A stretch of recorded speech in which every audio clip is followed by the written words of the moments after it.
Facebook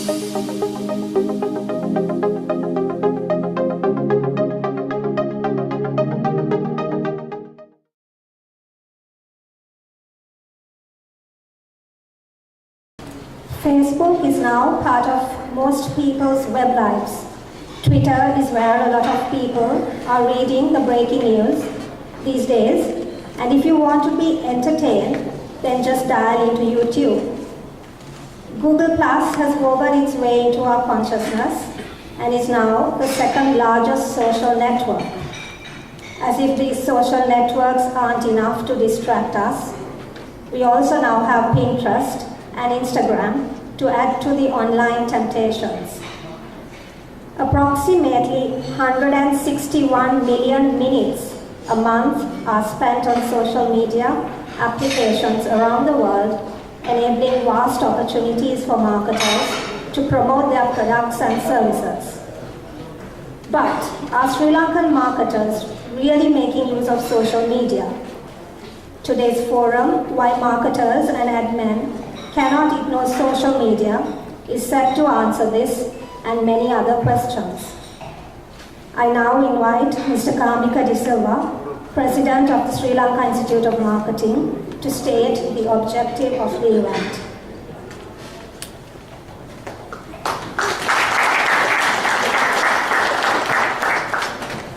Thank you, Admen. Mr. Himagunawardana, past President, Sri Lanka Institute of Marketing, Mr. Angelo Fernando, our keynote speaker, distinguished panelists, dear friends from the marketing fraternity. The mandate we have got at Sri Lanka Institute of Marketing is to uplift and enhance the professionalism of marketing and thereby drive the country's economy. Running through this mandate, two key objectives we set for this year is to proliferate knowledge in the Sri Lankan society as well as add value to the marketing fraternity as a whole. Among them, this is one of the key initiatives that we have embarked on. I remember getting a call from Nimal about 2 months back stating about an author which I have heard about but never met and suggested, shall we have a forum like this? And I had no hesitation to agree on that and also entrusted my able executive committee to set up the forum. And it's a matter of a couple of weeks. We are here in front of all of you, my dear friends, setting up this forum. Just to emphasize on the importance of today's forum, Philip Kotler in Marketing 3.0 states about spiritual marketing, moving the power to the consumer, and in line with that, social media plays a key role. We have a distinguished elite panel of speakers who will further elaborate on that as well as answer all your questions today. So I take this opportunity to thank, first of all, Mr. Himagunawardana for suggesting this forum and initiating this with Sri Lanka Institute of Marketing, and also my heartfelt gratitude and appreciation for Mr. Roshan Fernando and the project chairman of this forum and his able team, and Mr. Kalan Ratnayaka, Vice President Projects, and the council members and executive committee of Sri Lanka Institute of Marketing. We cannot forget our sponsors who have made this all possible. So dear friends, I invite you to engage, enhance your knowledge, and have an entertaining evening. Thank you.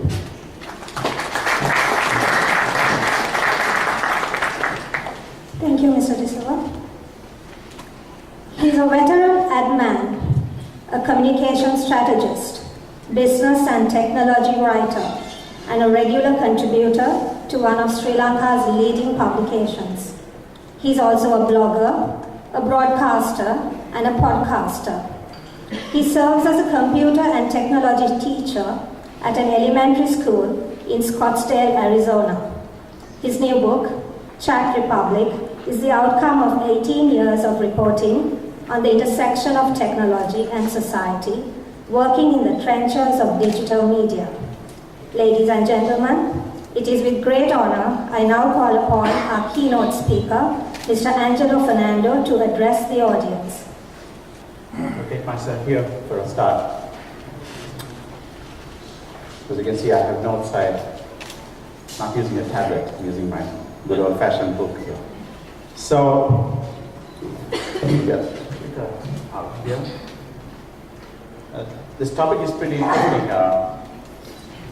By the way, thank you everybody for coming in here. This book, as I told Tomika and others, it was never intended for this to be a book launch. It was just my vacation, and it was coinciding with this book. So it was amazing how the marketing machine worked and turned it into a book launch. And I'll have to live it down with the rest of my family who are not here to keep asking me, how come you didn't invite us to the book launch? So thank you very much, everybody. Now, for me, this topic is interesting. Why marketers and admin cannot ignore social media? I flippantly say it's like saying why tomato growers should not ignore photosynthesis. It's like it's around you, and you feel like it's something that you have to know a lot more about before you get into it. But if you look around you, this thing we call social media is everywhere, and even though it's growing at a different pace here as it's been in every other country, and we all have our different paces, it's going to be upon us. And this book is kind of trying to make that thoughtful analysis of what this thing we call social media is. Now, if you get a chance to look at this book, you'll find out like real abstract concepts that I bring about because they relate to real things. Things like brand jacking and content curation. Things like citizen journalism, which we have a lot of here in Sri Lanka. The social media press release, that's very interesting for people in PR and advertising.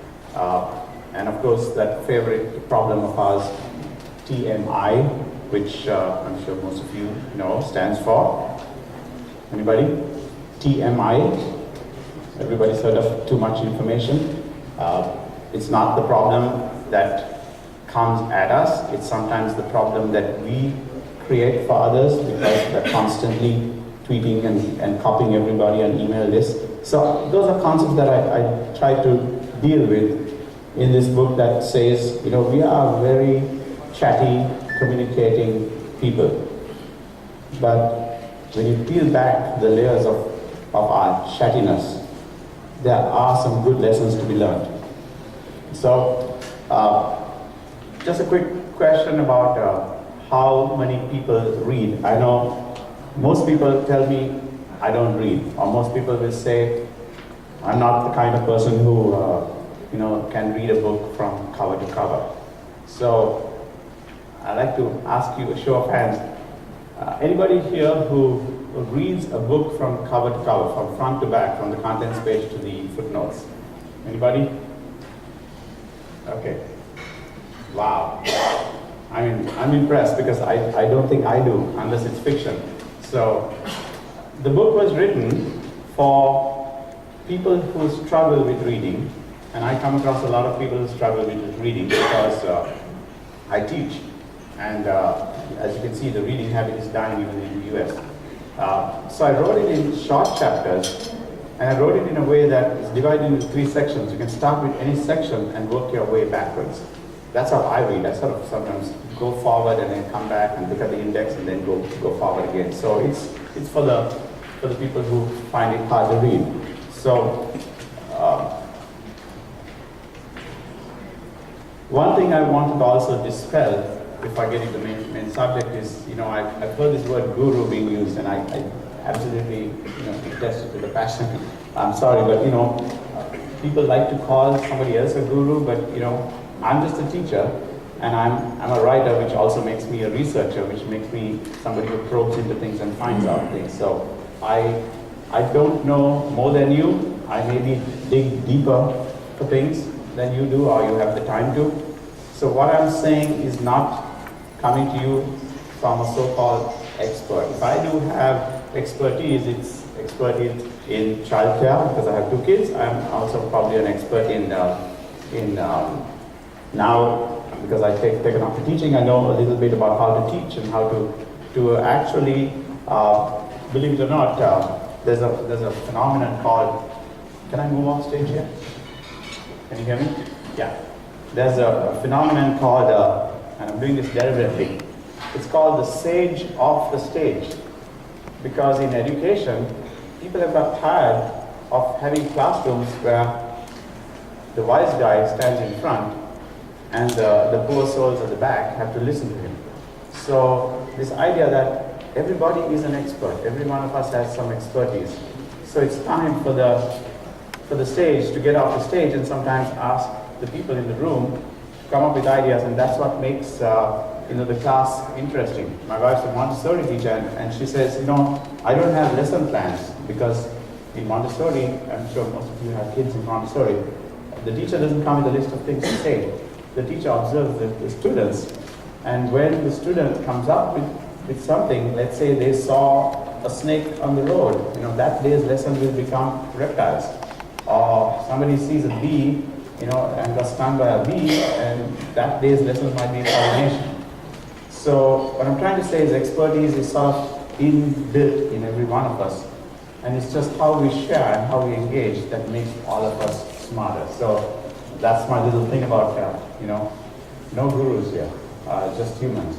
And as you can see, that's the subtitle of my book as well.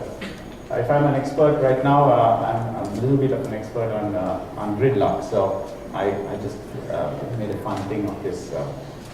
If I had a different book, it would be called Banana Republic or Gridlock Republic. But so Chat Republic is a place where the whole world is talking with or without social media. And I like to say this because social media didn't make us more chatty. Maybe social media made us a little more aware of each other's conversations. You probably know of people in different networks, your father, your grandfather, they knew a lot of people. They had a lot of networks. Your old boys network, your clubs, my mother's a Legion of Mary, she has her own network. So there are a lot of people who have networks. They did not need media. We do, we're lucky, but let's not be so obsessed with the tools. But we can look at what the tools do to make us a little more aware of how social media works. This is probably what most people see of social media users. Any CPAs in the room? Any accountant CPAs?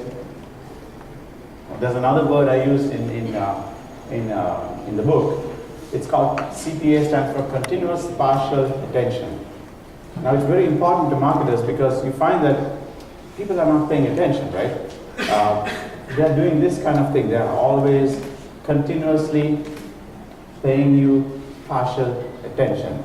And as you know, you sometimes talk to somebody, you can almost tell that the person is in front of a computer because he's talking to you and he's going, he's kind of saying things, he's not engaging with you. He's probably looking at another screen.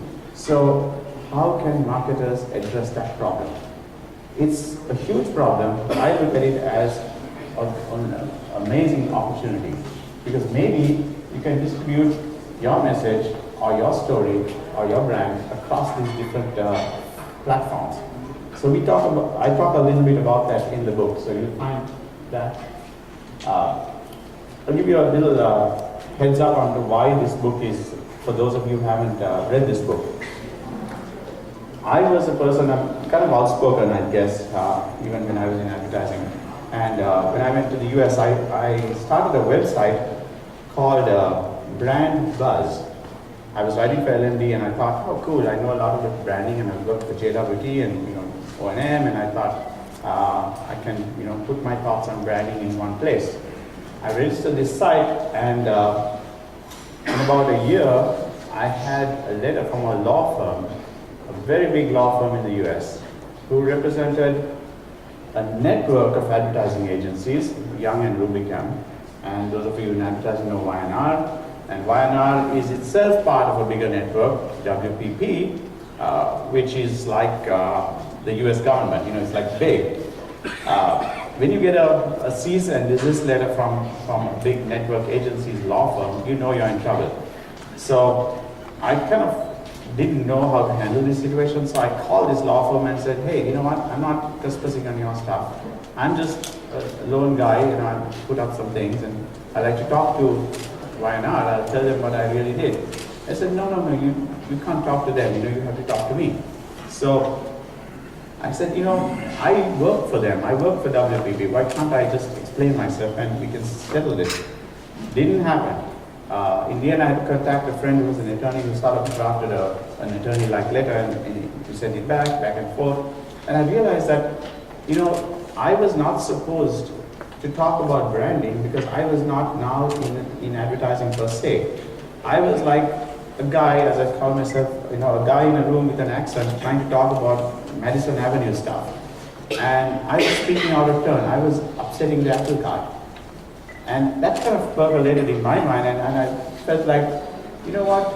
And the media environment was shifting, and I kept thinking that there's going to come a time when I should be able to pick up the phone and talk to the CEO of YNR and tell him what I really did. And funny enough, don't bother to type brandbuzz.com because I think Brandbuzz disbanded and the website is defunct now. But they had this big fight with me for nothing in the end, when we could have settled it very amicably. So I talk about speaking out of turn, but I also turn it back to customers and readers, especially in the media, where people are speaking without being asked. People are commenting without being given permission to comment. How do you deal with that? Most people, the traditional response is locked down. Don't have web comments thread, don't have a Twitter feed, don't have anywhere where people can contact you. And they see stories like this, this is in April, and I'm sure some of your bosses are scared, crazy when they see things like this. The stock market or the Dow index plunged to 100 points, lost, wiped out 200 billion in 6 seconds on the 23rd of April, I believe. Because somebody hacked into the AP account, the Associated Press, and posted this. It took AP about two seconds to realize this, and they shut down the account and they came back on it. Because, and this is where citizen journalism comes in, somebody smart enough looked at that story and said, this cannot be AP. You know why?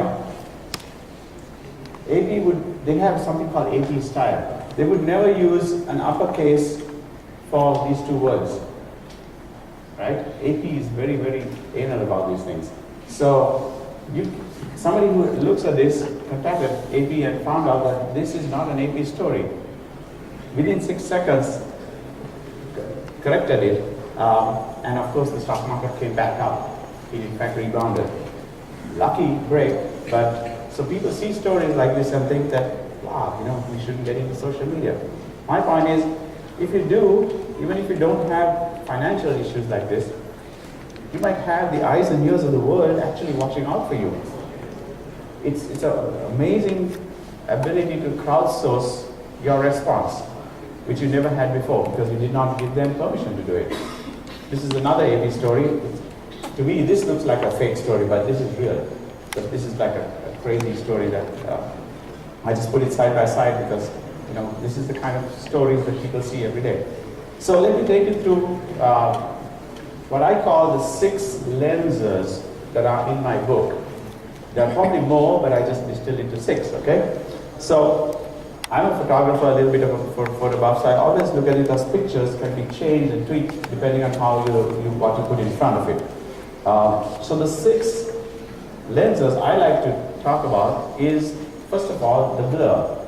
There is a blur going on right now in your organization. Employees, customers, management, everybody has an opportunity to say things on their own turf. For example, we have consumers and producers saying things to each other. We have pros and amateurs. So in media, we call it the pro-am sort of divide, where the professionals now depend on amateur citizen journalists. We have content creators and we have content curators. Curation as in people who collect information and actually, like Wikipedia, and post it for you. You have the digital side of your organization and you have the analog side, which is great. It doesn't mean that one is better than the other, it means that both coexist. And then of course you have the newspapers and the blogs. If you look at even Sri Lanka, we have a lot of news sites that are not newspapers, but they are sort of blog-like. And in the US, of course, we have the Huffington Post, which is a huge blog that behaves like a newspaper. So I want you to think of the blur is coming, and you just need to not fear the blur, just embrace it. The other part is the economy. You know, you have, it's not the selling economy anymore, it's the link economy. But you know what, because of the link economy, you also have what I would call the trust economy. You know it firsthand. When people send you a recommendation to something, you trust them. You buy the product, or you go to, you know, whatever, you subscribe to the service because somebody cared to send you a link. In the past, this was not possible. You know, you had to make a phone call, or you had to sort of meet somebody by accident on the street to find out. So the trust economy is so dependent today on the link economy, and I think for advertisers particularly, if we can understand how the link economy works, that's kind of going to take us forward. There's an interesting piece I have in my book, which is, you know, there are ravens, the birds. They did a study of this, and I know the guy who sort of did part of the study. They found out that the birds, when they come across a carcass, the raven, it does not go in and feed on it. It goes away, because in about half an hour it comes back with the flock. If you think about it in our life, you know, we share knowledge all the time, just like the birds, and we think Twitter is great. I mean, this goes back to nature. So birds actually nurture each other. There are bats in Costa Rica who, after the hunt, they come back and they actually, it sounds gross, but they regurgitate the blood to the bats who did not have a good feed that night. So it's like that whole community nurturing thing. And I think we need to be able to nurture that in our communities and marketing environments. The famous point I make a lot is, you know, I don't think social media was supposed to make us loudspeakers. I think social media is best when it helps us become the antennas. Good story I have in this is the State Department, which I have done some webinars for. I've read a story recently that they have Facebook sites in a lot of languages, you know, from like Somali and Urdu and Arabic and Punjab. You know that they actually talk to militants who are plotting against the United States on Facebook in a public space? And the way they look at it is, okay, if we are not engaging them in a public space, how are we going to know what they think? And there is this one guy in Somalia, he actually says crazy things like, hey, there's a 25 million bounty on my head, how much will my right leg go for? You know, they're like constantly sparring with them. And I think, you know, for an old fogey organization like the State Department that once was, they've come a long way. I've actually followed them a lot. I know some folks now in communications in the State Department because of their blog, which is called Dipnote. It's a famous blog. So anyway, antennas. You use your antennas a lot more wisely than the amplifiers or the loudspeakers. And finally, this is number 4 now. Finally, media snacking. You know, I used to hate this term because I sort of instinctively as a writer wish that people would read long-form content, and they don't. What do we do about it? You know, so they give us this thing called continuous partial attention. So I put it in as one of the lenses we need to deal with. Snacking, you know, or media content being snacked. This is from Arizona. You know, I think people were doing this in short-form content even before there was a literate language. They were writing cryptic things on walls. If you notice, that's a hashtag over there. No, I'm just kidding. But,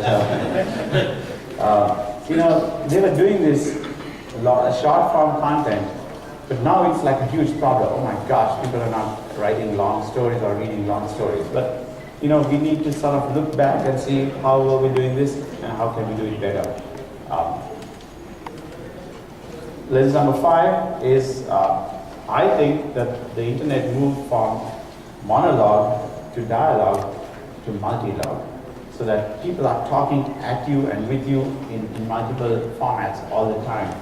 And it's, as the advertisement will tell you, it's no more one way, it's two way. I consider it like 5 way. So there's multiple conversations. And, oh, I didn't put a number here. I think, yeah, so that's the 6th one, the experience economy. I spoke to somebody who used to work for Sri Lanka at some time. And he had this big point that he said, we have sloganized customer service. We have sort of made customer experience just something nice. Okay, your call is important to us. Please stay on the line. But you don't really go out and do something. I had a great bad experience, which became a good experience when I was traveling. By the way, some of the copies of the book I was carrying were almost trashed because of Etihad. I almost said Etihad. It's funny, you start with the same 2 letters, right? I had a big fight with them, and I guess if I had a phone and I could have tweeted and made a big noise about it. But there was one manager who took me aside, and when she realized that I was carrying books, she said, you know what? She took me away from the noise and the angry passengers because they have some crazy policy about bags of hand luggage. And she checked my bags in for free. She didn't want everybody else to know, but I'm telling you because I felt like, the experience economy, one person, one frontline employee can make the huge difference. And sometimes we don't train our frontline employees to do that, to empower them to do those little things. I have to also tell you one final thing, which I'm going to embarrass somebody here, that it goes back to the media. No, it goes back to blogging and about citizen journalism. On page 192 of my book, and I use this as an example because you might sit there in the audience and say, I don't know how to blog, or I don't know how to use Twitter, or I don't think I'll ever create a YouTube video. During the tsunami, I just started my blog, and there was a crazy outpouring of interest in the US as well. And I just turned my blog into a tsunami type of blog, and nothing great. I mean, most people did that anyway. But I had a friend in Sri Lanka who was out there on the field, and he started sending me these emails. It's brilliantly written, and it looked like he was blogging, but he was sending it to me on email. And I said, you know what, can I put it on my blog? And he did. And he was not a guy who considers himself a reader, a writer. In fact, he's right here in the audience. He is on the board of Finlays, and I invited him here specifically because I wanted him to be an example. I'm sorry, Joey Caspers, but I know you're in the audience, but I just wanted him to be an example that you don't have to be this social media person to be able to use social media. You don't have to be this geek. You don't have to be this technology savvy person to be able to be trusted and use and exploit it. So thank you very much. I have a little hashtag here. We can bring this up again. This is the discount tag. If you go to a website called createspace.com, this locks in the price of the book if anybody's interested, but we can talk about that later. Okay, thank you very much. Thank you, Mr. Fernando, for your very interesting and extremely insightful words on social media. Can we please have you on stage? Request. Thank you. And now we will commence the panel discussion, and let me introduce to you each of our esteemed panelists.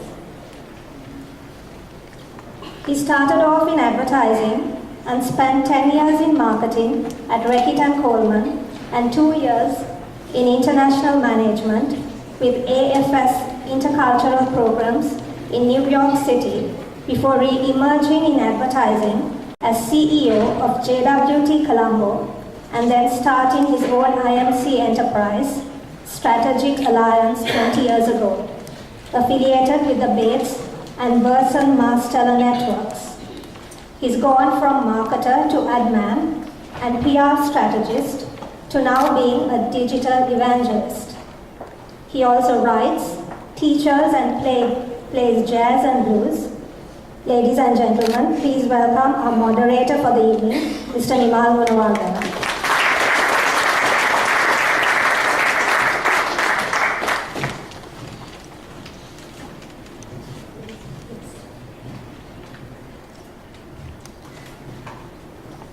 He comes from a rich and diverse background of having worked across market research, branding, sales, and marketing and advertising in a career spanning over 21 years in Indian and Sri Lankan markets. He has created market success for premier marketing companies and has won recognition for his work across several global and regional award shows. He is an avid follower of sports and music and a trekking enthusiast. Ladies and gentlemen, let me now invite Mr. Himanshu Saxena, the country head of JWT Group Sri Lanka, to join the panel.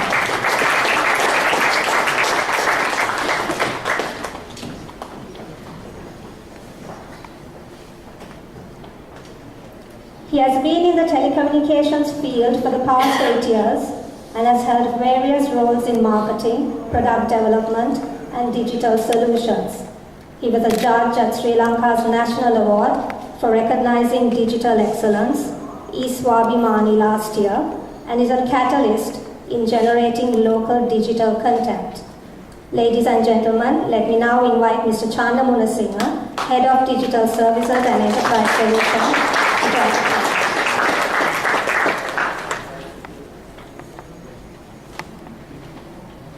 He has the distinction of being a part of 3 successful technology startups in Sri Lanka, leaving his stint as a programmer in one of the leading blue chip companies in Sri Lanka. He went on to join Millennium IT as a founding employee. He subsequently left Millennium IT to lead another technology startup where he architectured products for 6 years. He now heads Fortuna Global, a company specializing in digital solutions, mobile apps, outsourcing and products as its CEO. At Fortuna Global, he was involved in jointly starting and managing one of Sri Lanka's premier web news sites and the launch of its mobile app and social media initiatives. Ladies and gentlemen, let me now invite Mr. Suren Kombage, CEO of Fortuna Global, to join the panel.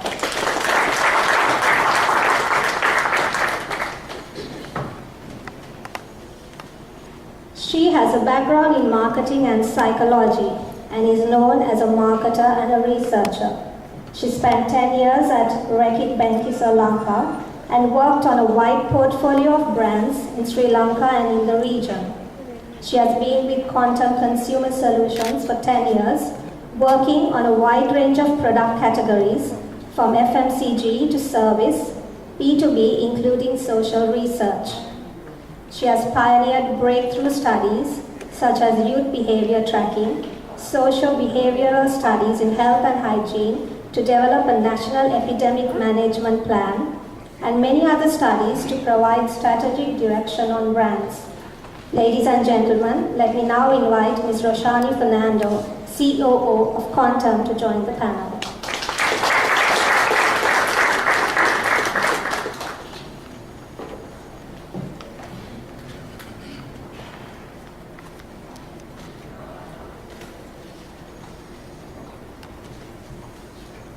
He is a serial media entrepreneur who publishes multi-platform media properties. He pioneered digital news services in Sri Lanka with the launch of LBO.lk in 1999 during the Web 1.0 era. He is also the host of the popular LBO Thought Leadership series. Prior to co-founding his media business, he held senior positions at LMRB, Unilever, Shaw Wallace, Gamma Pharmaceutical, and LDV. He earned a Bachelor of Science from the University of Peradeniya, pursued postgraduate studies in business administration at IPM, and is currently following a Master of Philosophy through research into climate change economics. Ladies and gentlemen, let me now invite Mr. Lakshman Bandaranaike to join the panel.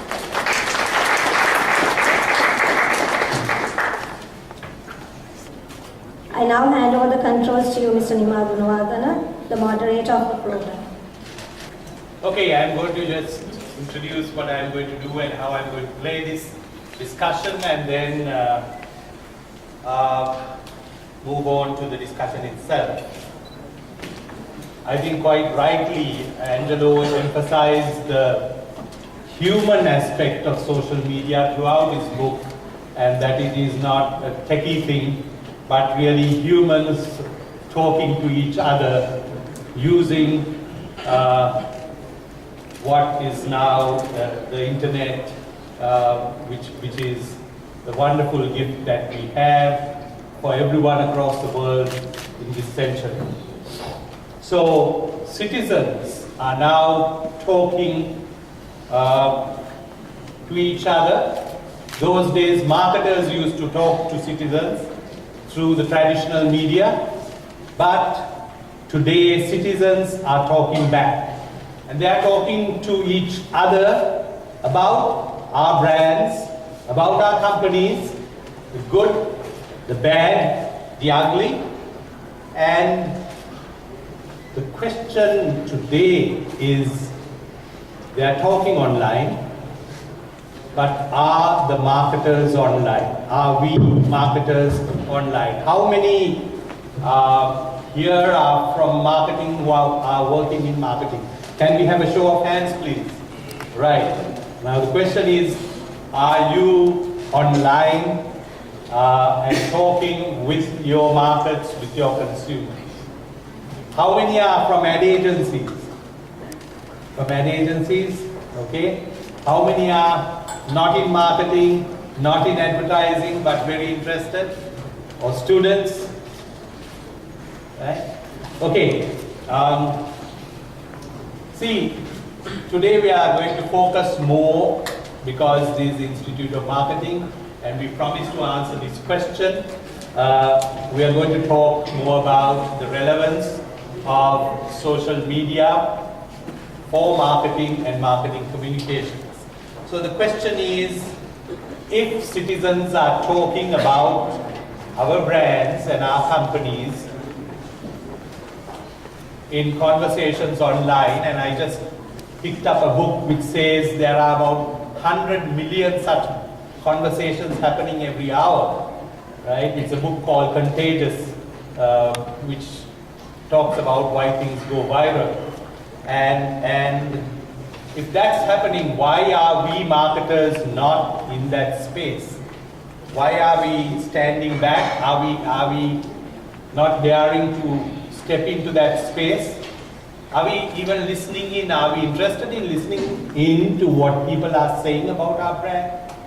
So that's the question, and that you need to answer and we need to answer as marketers today. Because today you have actually two worlds. The world, the physical world that we all live in, and that was fine in the last century. But in this century, there is a second world that runs in parallel, and that's the virtual world. And in that virtual world, also lots more people across the world are talking to each other and operating. So if we are not in there, if we are still traversing the roads and going from outlet to outlet and not in the virtual world and talking to our consumers, I think we are just operating perhaps in the world of the last century and not in this. So that's my view of it. But on the other hand, I think social media today gives us an opportunity to give marketers an opportunity to market yourself. The minute you open your Facebook account and start putting up things about you and communicating with your friends, you are really projecting yourself. Some people like to project a very sexy image of themselves, which may not be in line with the real image, right? So you can even create your second life avatar, which is very, very different from what your real self is. Anyway, so you can use social media to market yourself, to market the brand you're responsible for. If you have a cause that you're passionate about, and a lot of us have causes, and have you thought about using social media to promote and champion that cause, or even to protest against something that you don't like? So this is the power that social media brings all of us, not marketers, not big time publishers, but every citizen, and that's what we want to talk about. And in that environment, how do we, the traditional marketers, adapt to participating with our consumers in the new market? So there is a great opportunity in this century, because the internet actually came at the turn of the century. Facebook was launched only in 2004. So you can see how new it is, and right now it has, I think, a worldwide active use account of 1.1 billion, which makes it like, almost one of the biggest countries or markets in the world, right? So how rapidly that's grown. So, all these are wonderful, mind-boggling possibilities, and that's what we want to talk about. How I'm going to take this is I'm really to focus, because we've had a couple of discussions. We had one online podcast on Google Hangouts a couple of nights ago. So we've talked about a lot of other things. We've talked about social media in the public interest area, right? So social media is very wide. I wish that the video could have been there and you would have seen how it's played a role in the Arab Springs, to the Occupy Wall Streets and all those kinds of things. But today we are not going to talk about any of that. We are going to talk about social media for marketers and in marketing communications. And I'm going to start and go through about 6 or 7 subjects, which is trying to get this panel to tell you what is social media, what is it for starters. Then to begin to set it in sequence to see what has changed in this century in marketing and in marketing communications. Then to ask the question, has Sri Lanka's consumers changed? Are they online or are they not? Then we'll talk about listening to online conversations, listening and possibly participating. Then we will see whether marketing companies are getting into social media or not. If not, why not? What are the barriers? What are the objections? What are the challenges? And are advertising agencies and other companies like Sudhail's company, leading that process and providing the services to make that happen? And then we might, given time, we'll look at how to creatively use social media to engage our consumers. And finally, something that marketers, more than marketers, the big bosses and the boards ask, can you measure it?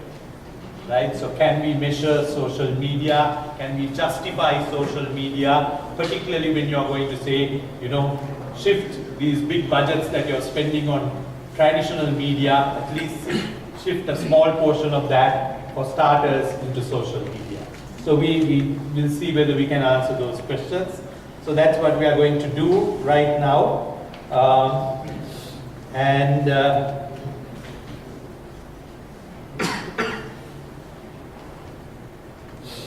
All right, I'm going to start with Angelo and ask this first. It's a social media 101 question, if you will.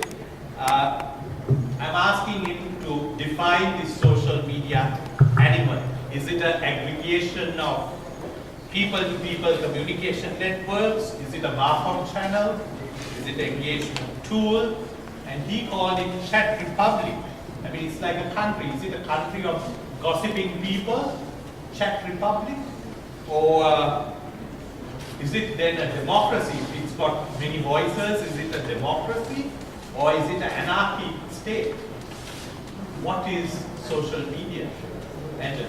So, I'd like to move away from defining social media as something tool-centric, because it's very easy to look at the tools and say, aha, that's social media.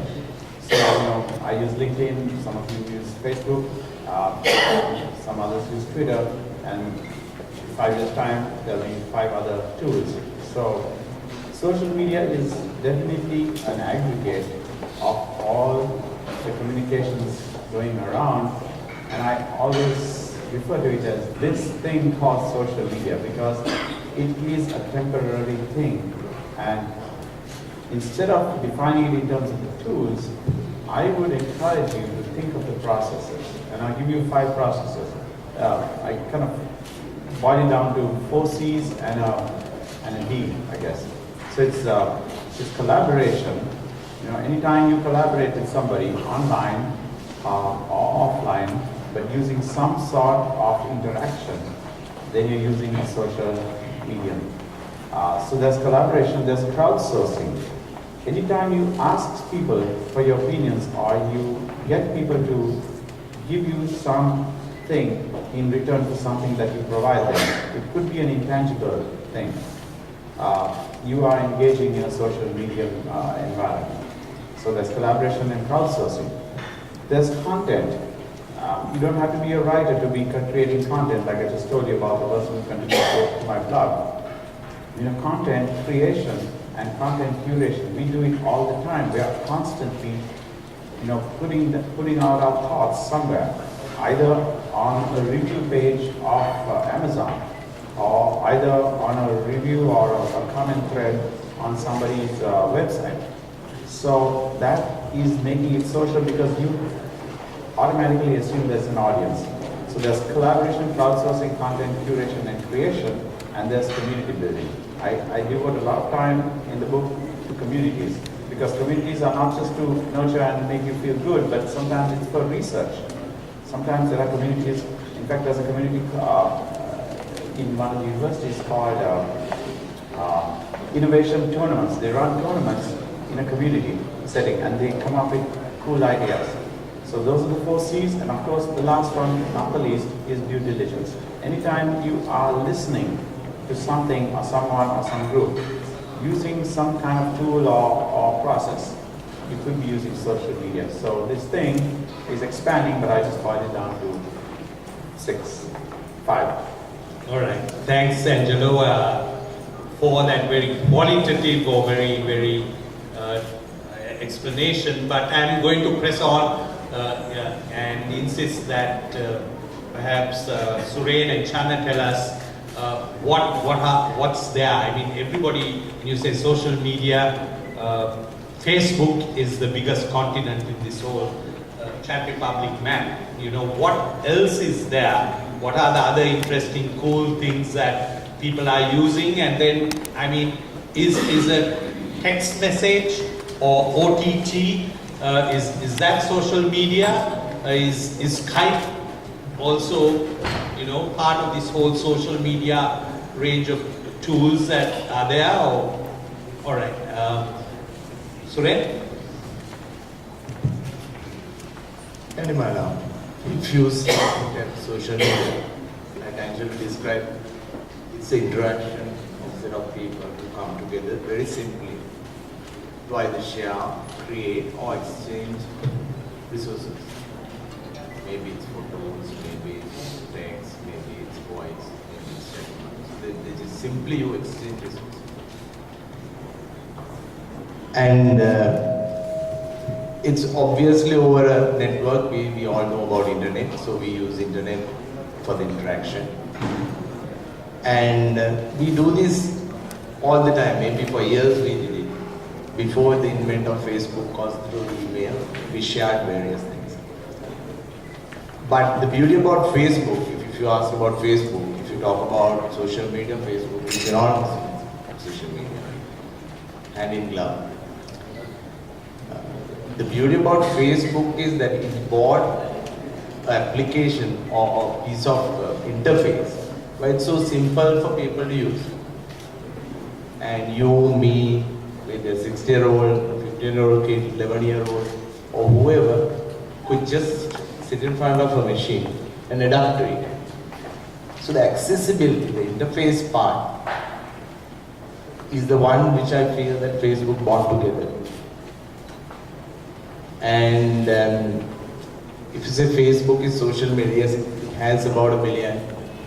And if you take in line, there is Facebook, then there is Twitter, which goes in as social media. Then there is Google Plus, which comes third. That's primarily, I think, in the English-speaking media. If you take China, there's a huge community with, they have a similar thing called Ren, which is kind of a copy of Facebook, which has about 500 million. Then they have a micro-blogging site called Qzone, which people come together and use just like Facebook. Then in Brazil, there was a huge explosion of social media. Oh God, that's another Google offset. So Facebook is social media is Facebook. But there is a lot of institutions, applications, devices, which makes this whole thing. So there's actually no borderline for us to say Facebook is social media or Skype is not social media. You know, if I have access to Skype and I use Skype for a longer period, then I have a community built in there, and I tend to chat over there. So in a nutshell, what I'm saying is, any tool which is today is available and which any community strongly absorbs to communicate and share information can be used anytime as a tool which is social media. So maybe in Sri Lanka, we have certain sites where people go and share information. So those also can be used in social media. Channa, any comments about the texting tools? Yeah, I mean, just to add to what Suren was saying, I mean, from a marketer's point of view, you need to define what social media is solely due to the fact that your resources are limited. I mean, if you look at Skype, if you look at anywhere that a conversation happens among even a small community, that becomes a social network. But as marketers, we have very limited control over a lot of social networks which happen on the internet. So in this context, as marketers, we need to identify, okay, where do our brand conversations happen and to what extent, and then decide, okay, look, we've got to be in this particular social media network, or this is how we are going to influence the thinking of the people who are generating this conversation. That I think is very important from a brand perspective. Thank you. Now I'm going to ask direct this at Himanshu and Lakshman. To compare social media with traditional media. I mean, what are the differences? What are the advantages or characteristics of social media vis-a-vis traditional media, so that we begin to understand, is it very similar? So we call it new media. So how does it differ from the press, radio, TV kind of thing that we've known, and cinema? All right, Lakshman, you're going to start off? Yeah? What I'm going to do is share this slide with you guys, help you to understand what is old media, what is new media, and what is really going on. One way to look at media is to look at the components. There are key components basically you can see in a media system or media ecology, that is content, advertising, and delivery. So let's see, before the advent of digital media, what does the content look like? Content was big. What do we mean by big is the creation of content was a big exercise. It was a professional exercise, and it was also passive exercise because it's only the people who produce were involved, and it was platform exclusive. What we mean by platform exclusive is you select a medium and you fill that medium with content specifically developed for that. Then in terms of delivery, the second component of media ecology is you have a linear content. What do you mean by linear content? A traditional television, a traditional radio, their programs are linearly scheduled. Okay, consumptions also need to be linear, and you've got to fall in line with somebody else's a schedule for you to consume the content. And it's also one way. There's no two way, there's no dialogue, also there's no multi-log, as Angela said. And in terms of advertising, you can call it a business model. What kind of advertising we had? We had one-to-many, and in our advertising we believed and we tend to think, okay, our target audiences are homogeneous, segments, and there are no differences among the people. So this is there's an assumed homogeneity. So this is the old business model, or rather old media model. So what happened? It is not that new media is replacing this. In my opinion, and opinion of anybody who is involved in media, is that what we are seeing is a hybrid business media, hybrid media model, where there is a convergence of old media, traditional media, with the new media model. So what is going on in the content side? Okay, now it is no longer professional big exercise. There's user-generated content. Audience is also creating. You call it co-creation of content, and the content is shared. Content is multi-platform, or sometimes you call it transmedia, and also the personal referrals. In terms of consumption, okay, it is digital, it is interactive, community sharing, and time and place shifted, and multi-platform, and sometimes we call it platform agnostic. And in terms of advertising, okay, we looked at we had the old 100-year-old mass marketing, mass communication model being replaced by one-to-one personalization, mass customization, we also call it mass customization. I'm not going to go into details because of the interest of time, and the community forming and integrated, etc. Now, what we are seeing is, okay, as far as the consumer behavior is concerned, okay, consumers don't think, hey, this is new media, this is old media, this is hybrid media. No, they seamlessly move from one area to another area. So it is a kind of a convergence, and it is a kind of a hybrid model. Now, what is the value of this? Okay, there are three things which are most valuable. I'm sure there are other aspects as well. For the marketer, one is the interactivity it brings in, the second is the community forming, and the third most important thing is the measurability that we will discuss a little later. In terms of consumption, okay, I'll stop here. Yeah. All right. Himanshu, before we move to the next question, anything briefly that you'd like to add? Yeah, I think I would like to make an attempt to perhaps oversimplify this, because I have a personal distaste for jargons. So, the way I see it fundamentally is that I think the whole idea of this definition of traditional and new media itself to me seems very warped. Because if you go to the absolute fundamental core of social media today, is actually prehistoric. It's prehistoric because if you go back to the era where there wasn't formal broadcast media, and you look at the most primitive sort of sense of things, how communities shared, talked, spoke to each other. So the famous agony aunt in your neighborhood is the same as what you have somebody you follow on Twitter. The same old wise man in the village who spoke and told tales of his experience and all his past and inspired people is what you see on Facebook. So my way of not having an sort of instinctive sort of understanding of this, because I was born a little earlier than this happened, I guess, but is to go back to what is right now being referred as traditional media, which is TV, print kind of stuff, and go back to the absolute roots of how communities communicated. And I think if you stick to those principles, you get the picture very, very easy. You understand the dynamics of how it works, what really mattered to people, and if we stay with that same human principle of community sharing, community talking, or conversations, I think life looks a lot simpler. So I kind of disagree with the definitions here at the moment. Right. Okay, good. We need lots of different views, and that's what social media is all about. Many voices, different voices, diversity, and that's what we need to cope with. We cannot have this one singular thing that everybody agrees with. All right. To move to the second aspect, we want to look at how has marketing and marketing communications changed in the new century, and I'm going to ask Roshani and Channa.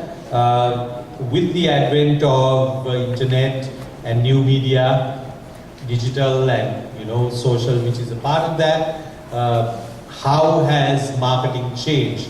We have people now not waiting till marketers broadcast a message on TV or radio, but getting their information and searching for it online, and even shopping online.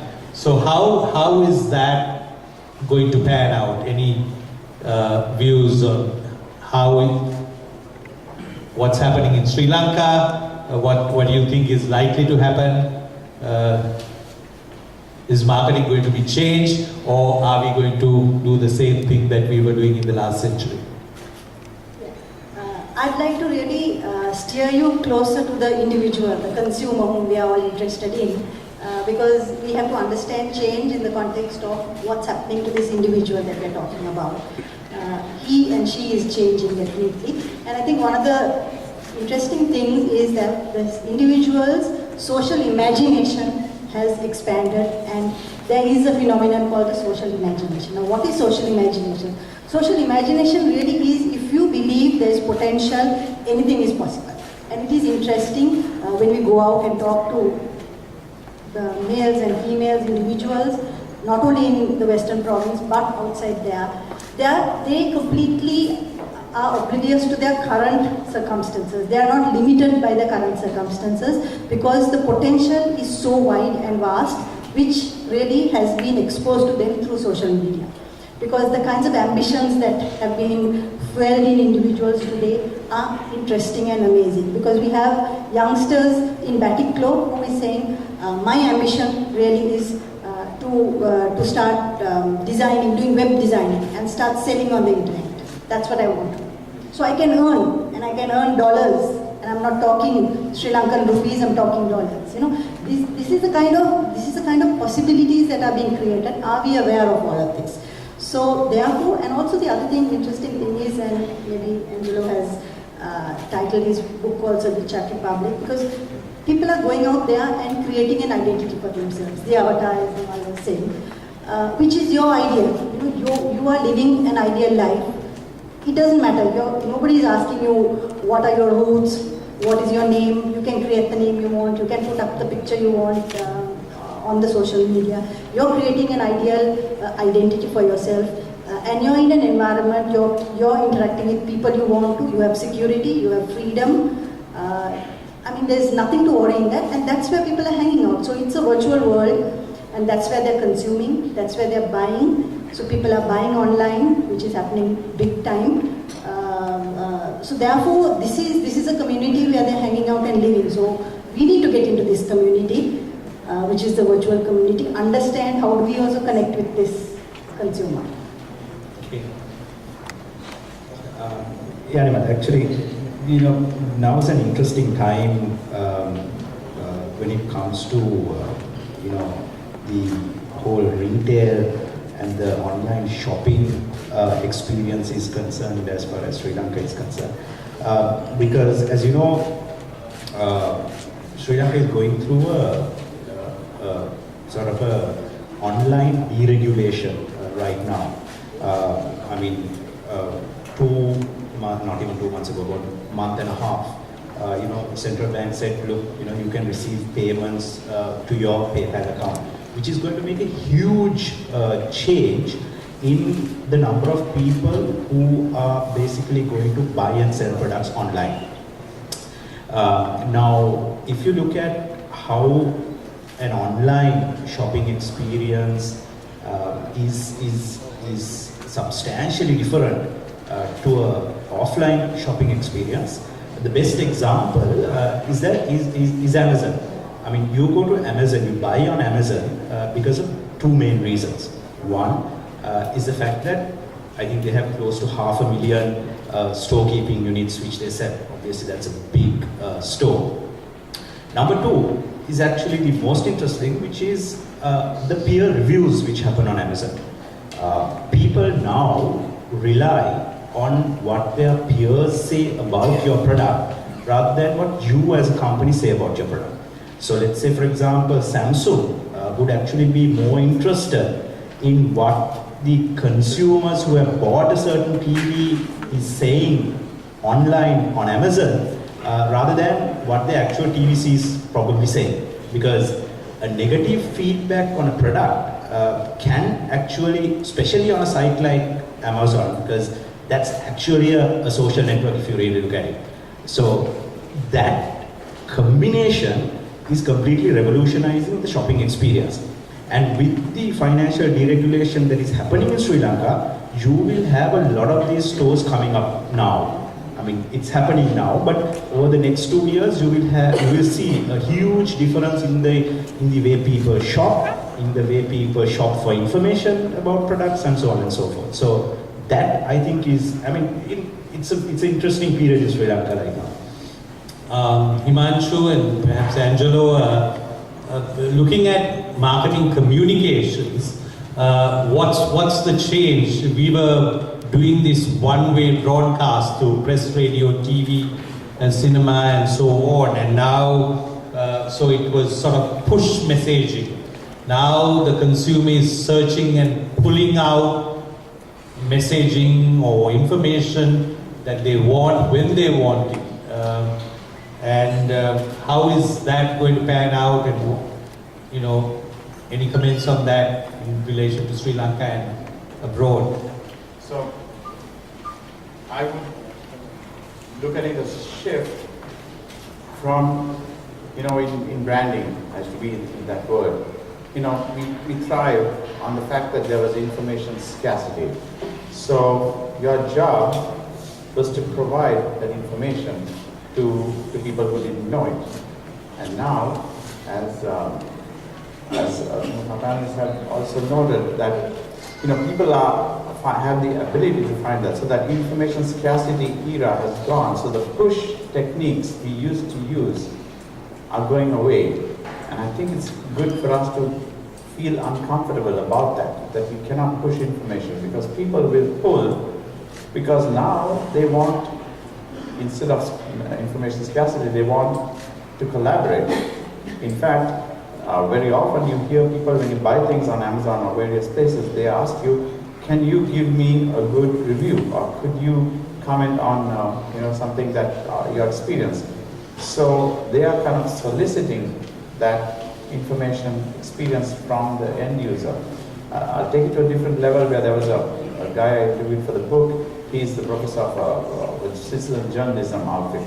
And he said, as a journalist, he said it would be arrogant for him to imagine that his readers know less than him. He said, I have to assume that my readers know more than me. I'm just the writer. And I have to now shift the balance of writing stories based on what I get out of them. So that push is now transiting to pull. And you're actually moving away from that era of influence to an era of engagement.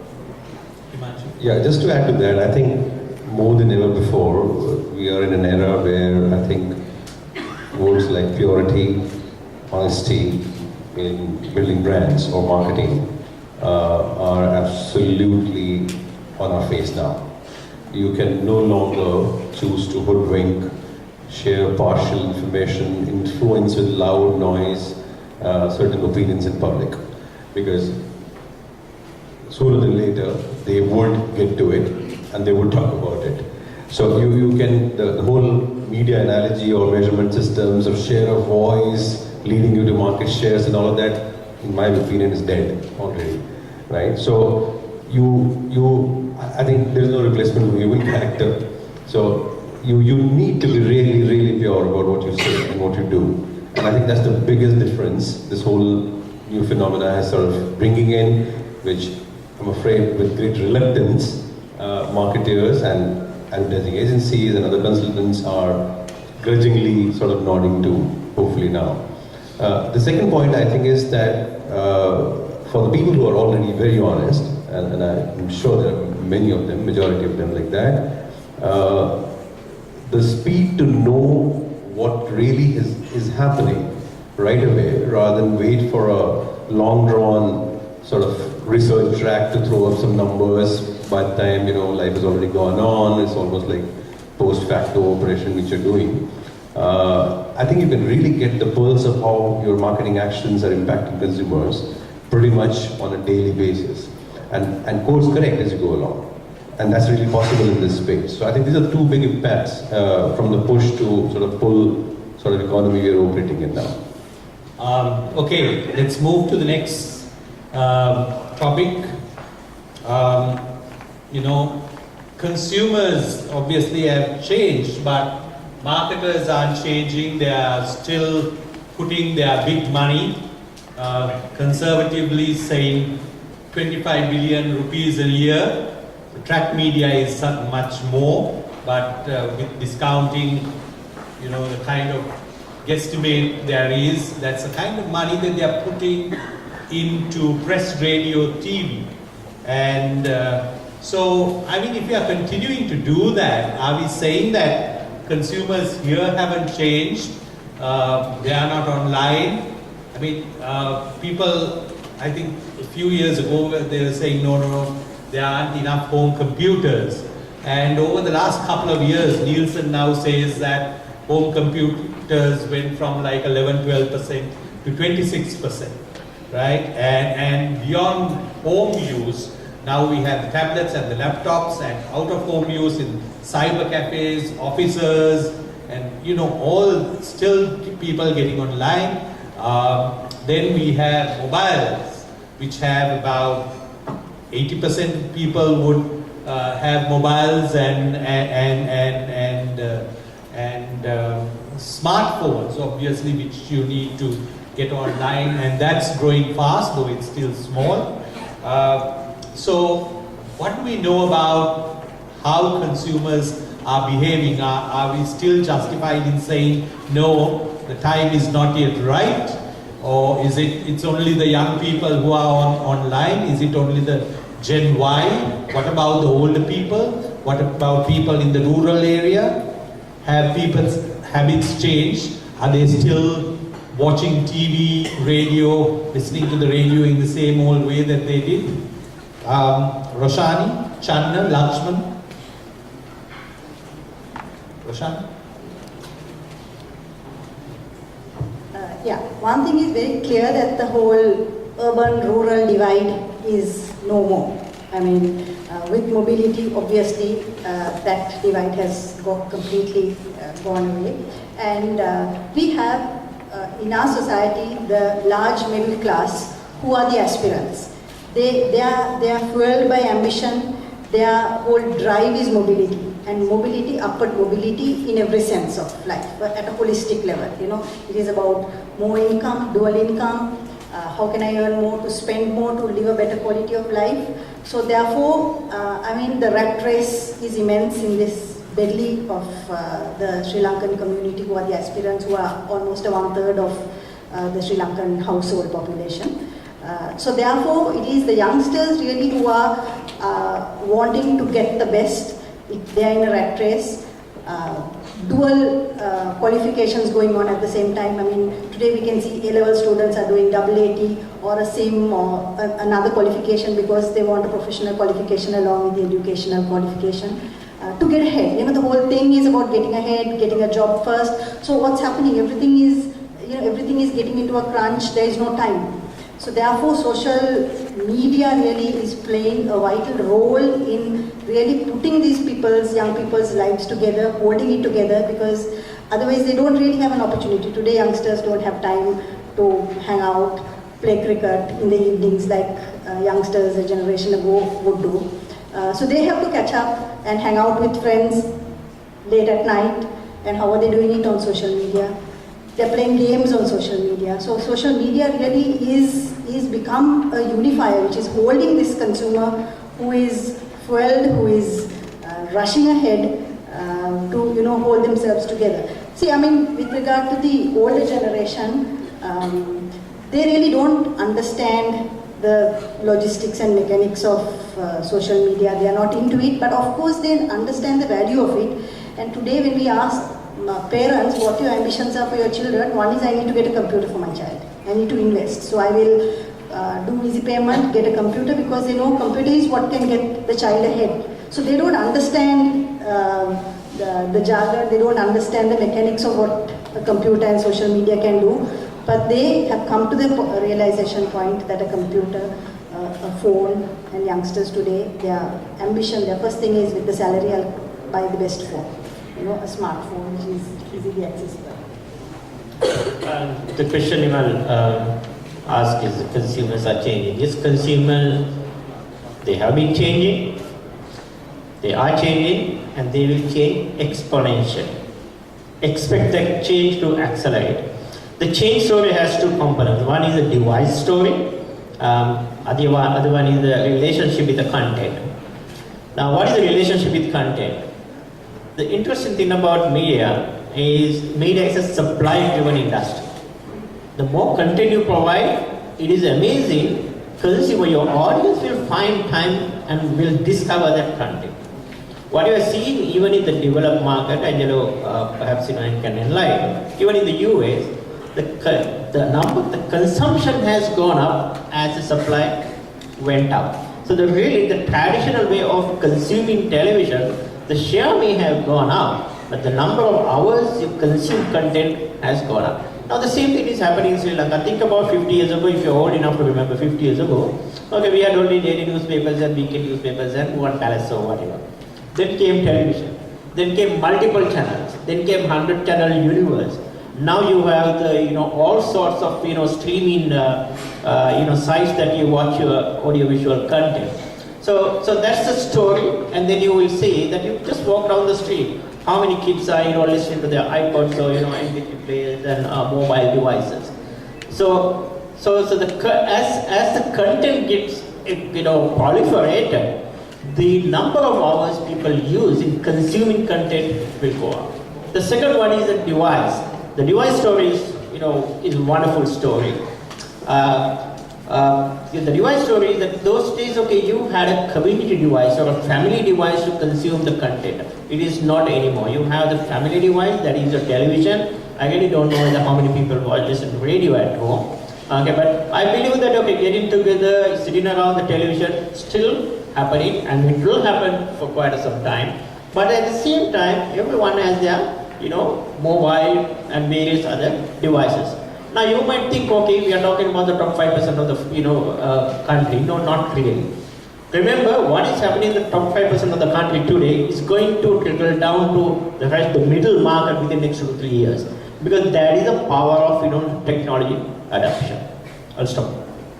Okay, I think we've been ignoring the few questions that have been coming through, but I'm going to ask the live audience to come in and give us any views to either endorse or ask questions or to endorse what has been said. Anybody? Yes.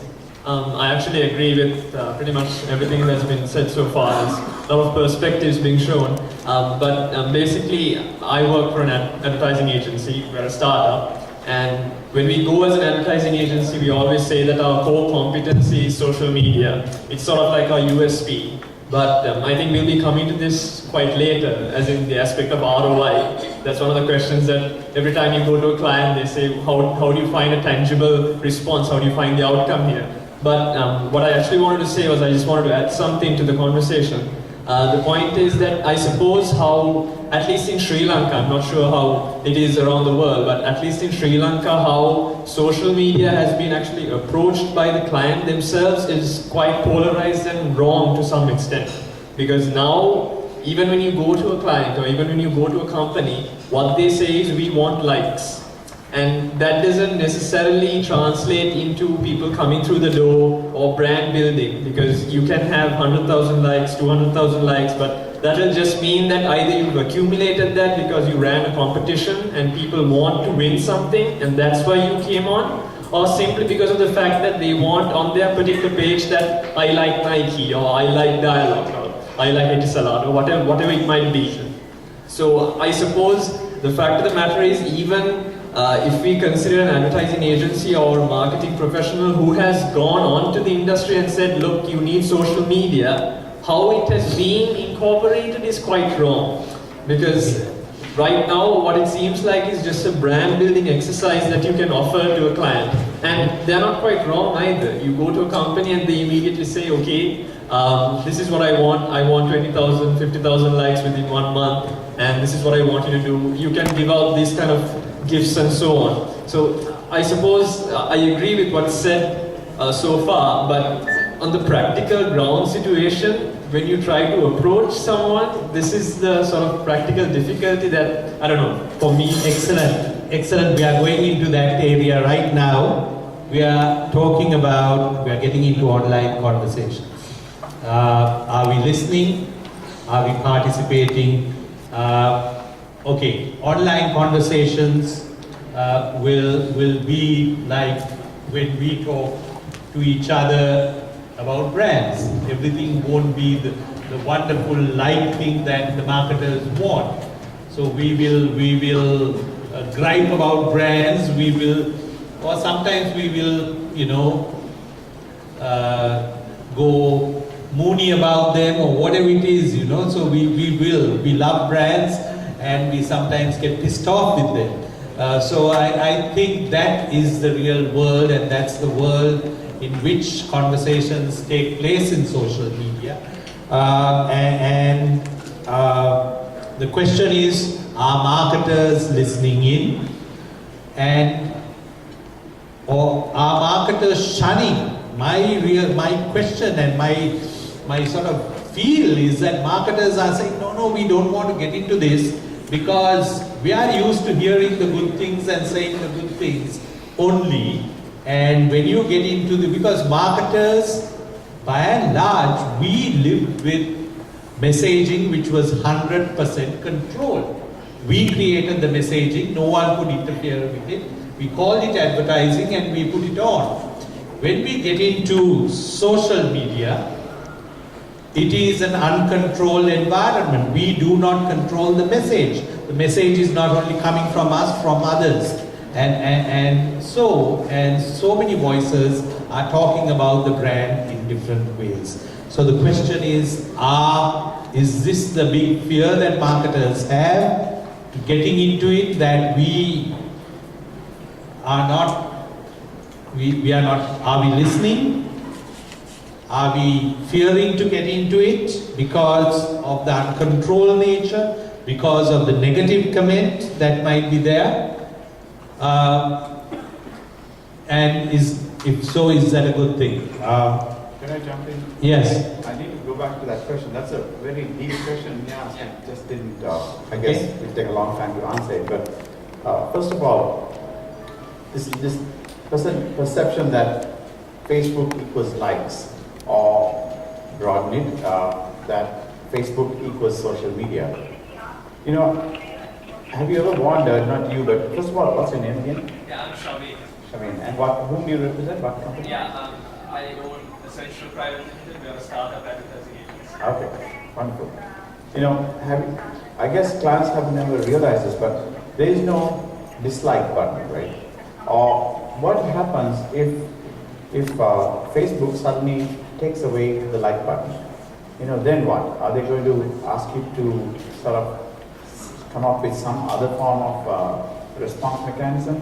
So, I think maybe because they see the like button, people think that, we need to get more likes. But we all know that likes and friends don't mean a thing today, because the people we have on Facebook are not real friends. Some of them at least. But the thing is, Facebook belongs to, or in itself is an ecosystem, and it belongs to this social media environment and media that is a big ecosystem. So I think that's a deep question, and I think I feel bad for you, but you have to face this every day, with your clients. But I guess maybe it's the task of this community, the marketing community, to maybe do events like this to educate people that there's a broader issue here at play.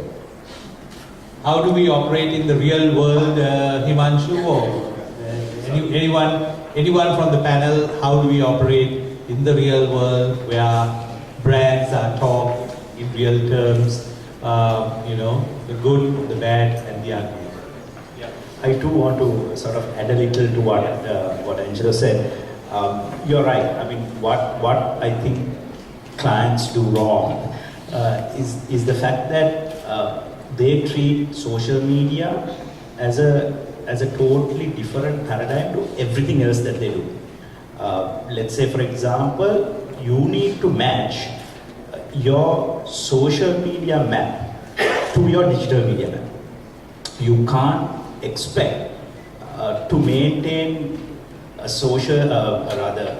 Facebook account and a Twitter account and expect everything that's happening on either TV or radio or all the offline media to happen in the same way online. Unless and otherwise you have people engaging with your brand with all the different touch points that you have. I mean, be whether your website to your blog or whatever. So I think where the client sort of fails is that they don't realize that digital media per se is also something that needs to be looked at before you look at an individual social media strategy. So I think that is probably an answer that you're looking for, right? As in, if I may, so for example, we actually went to pitch for a particular idea and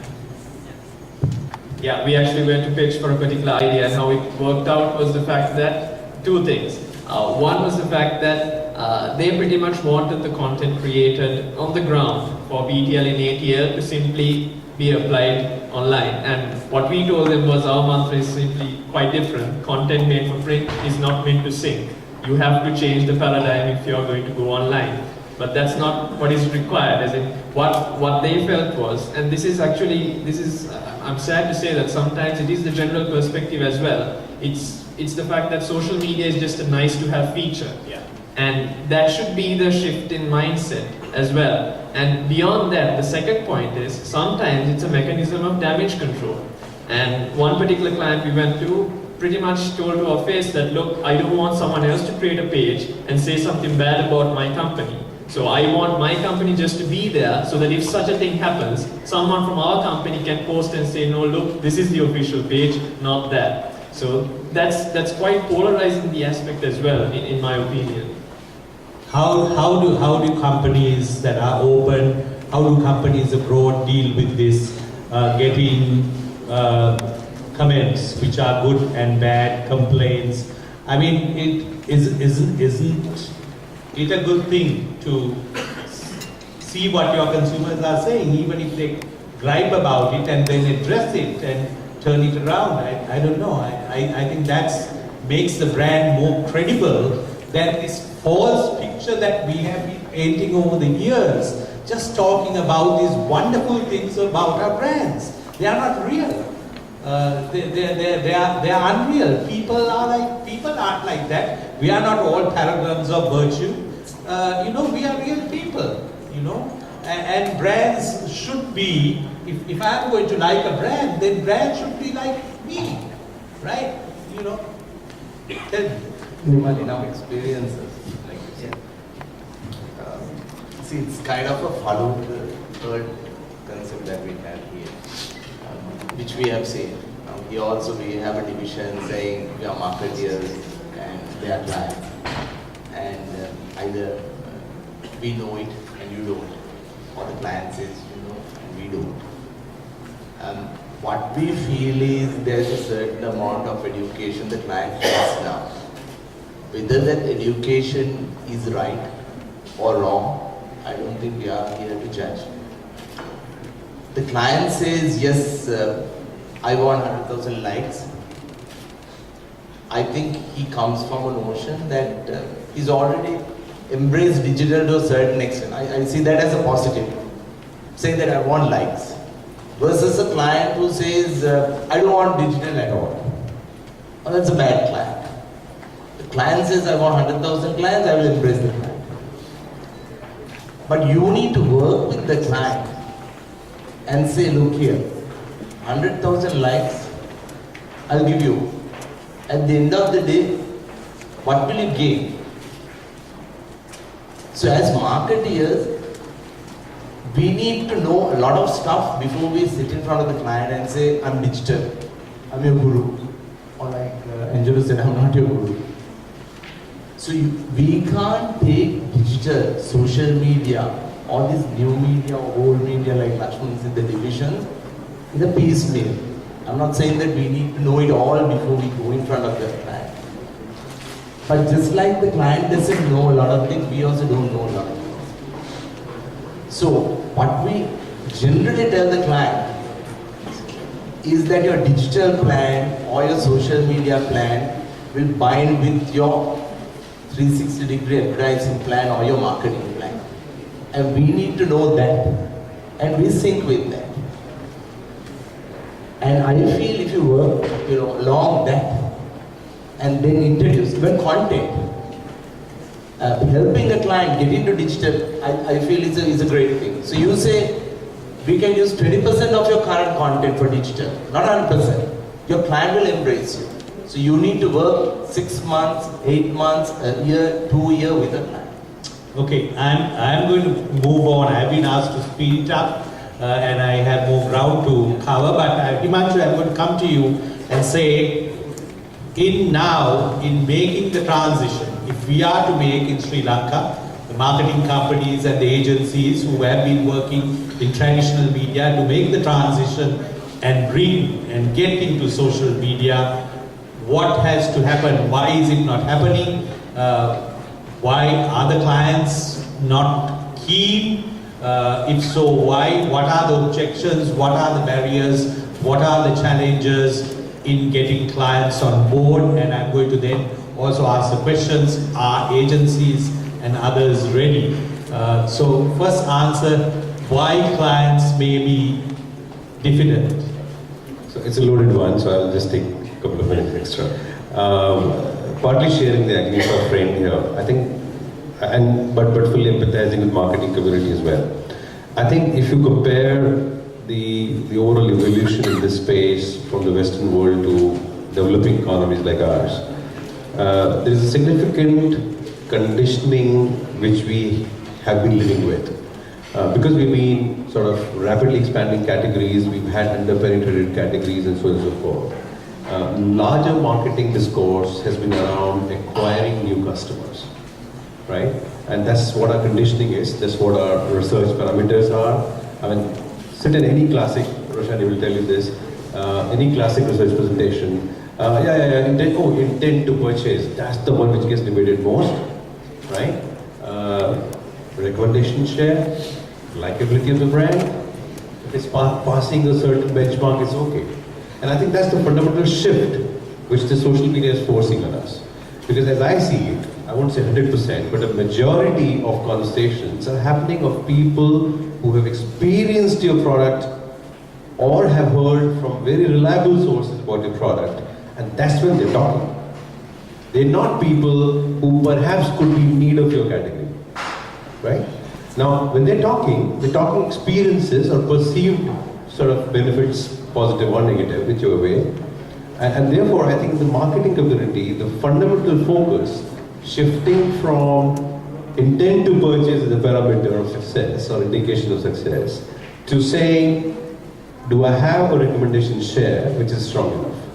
I don't see many marketing companies really focusing on that conversation. It's just a good tick mark to have. That perhaps explains, I'm yet to come across a customer service head become the CEO of one of the marketing companies.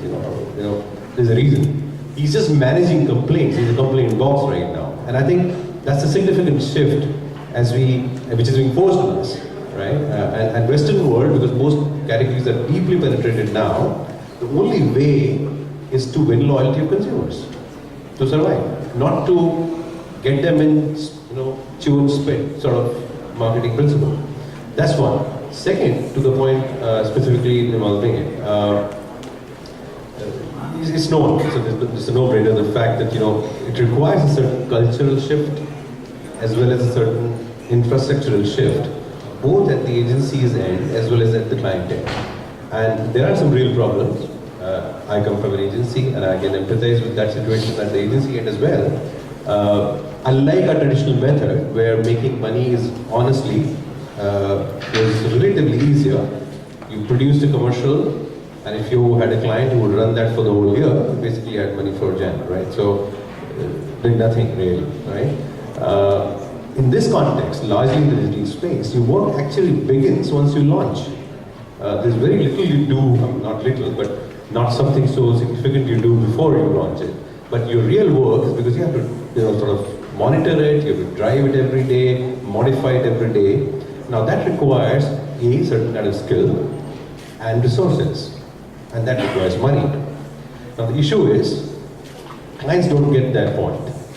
So if I say, you want me to run a Facebook page, great. It's going to need, the kind of category you're in, is going to need somebody to spend half his day, every day for entire year. Please pay for his salary.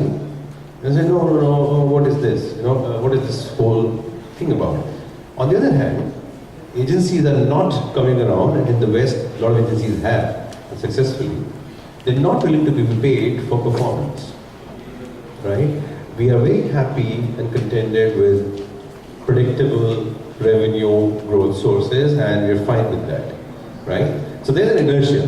There's an inertia largely out of cultural conditioning, and partly because, like I said, there's a certain market evolution we're going through, where the shift from acquiring more and more is going to be less and less important, and we're seeing that in some categories, and I'm sure Channa would agree, like in mobility, we are almost 100%, right? Now, how are we going to go from here? How are we going to go from here, right? The only way is that you create a positive recommendation share so strongly in your favor that people start shifting from brands. So the joy of, oh wow, I can make a call from anywhere is no longer enough. Now people have experienced that. There's nothing big there. And I think that's something we force very heavily by social media, and both the agency sides as well as the client side have to kind of wake up to that reality and start looking at their ecosystems within the organizations as well as compensation models with the agencies. Any comment from people in the audience? I mean, why are marketers reluctant to get into social media? I mean, any fears, objections, concerns? How about any horror stories? I like to hear some horror stories that some client or somebody who did something and had some real bad experience. Right. Can I just Yeah. to that? Look, let's look at the facts. You've got all your stakeholders on one social media or the other. You've got your employees, you've got your suppliers, you've got your employees, and then you've got your customers. They are all on one social network or the other. And you are the only one who's missing in the mix, which you can't afford to do. Which you just can't afford to do solely because of the fact that whether you're there or not, the brand conversation is going to go on. So either you accept the fact and come on board and listen, or it's just going to pass you by. So when you start listening, is where the problem comes in. Because we marketers, don't take constructive criticism very well. So when you have somebody who writes something about you, it hurts the gut. It hurts the gut because you spend every waking hour building a brand, and you put your heart and soul into it, and then this guy comes along and drops this bombshell on you, and you're like, oh my god, can I get a piece of this guy?